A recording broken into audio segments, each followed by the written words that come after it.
ইনশাআল্লাহ। প্রিয় উপস্থিতি আমাদের মধ্যে মাছরাঙা টেলিভিশনের প্রতিনিধি আমাদের সংবাদ প্রতিষ্ঠিত হয়েছে। আমাদের আজকের এই মানববন্ধন মাদারবাড়ি থেকে ইনশাআল্লাহ মাদক নির্মূল করে ছাড়বো।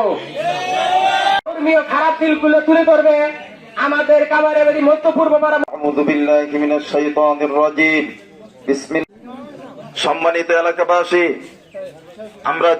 আমরা নিউজের মধ্যে দেখতে পাই, ইন্টারনেটের মধ্যে দেখতে পাই, সুতরাং এই মাদক ব্যবসায়ী আর যারা সেবন করে সকলের জমির মধ্যে কোনদিনই মানুষের, মুসলমানদের, কোন ধর্মের লোকের এই মানববন্ধনকে আমাদের সফল করতে হবে। সম্মানিত উপস্থিতি,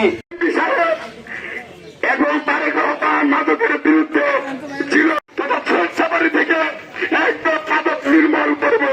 নির্মূল করে কমিটিতে যারা সভাপতি আছেন, 200-র বেশি সার্ভিস ও ফিচারে লেনদেনের সব বিকাশ অ্যাপে সম্ভব। সেক্রেটারি আছেন, আর এই মাদক ব্যবসা ভালোভাবে বুঝাবেন। আর যদি ভালোভাবে না বোঝে তাহলে আপনারা সমাজের পক্ষে এলাকার মুরব্বিয়ান, যুব সমাজ আমাদের হয়েছেন, তাদেরকে অসংখ্য ধন্যবাদ। মাদক আমাদের এই গ্রামে কি পরিমাণ 71 সালে আমরা যেভাবে ওই পাক বাহিনীদের বিরুদ্ধে গর্জে উঠেছি, মাদকের বিরুদ্ধে মাদকের বিরুদ্ধে মাদকের বিরুদ্ধে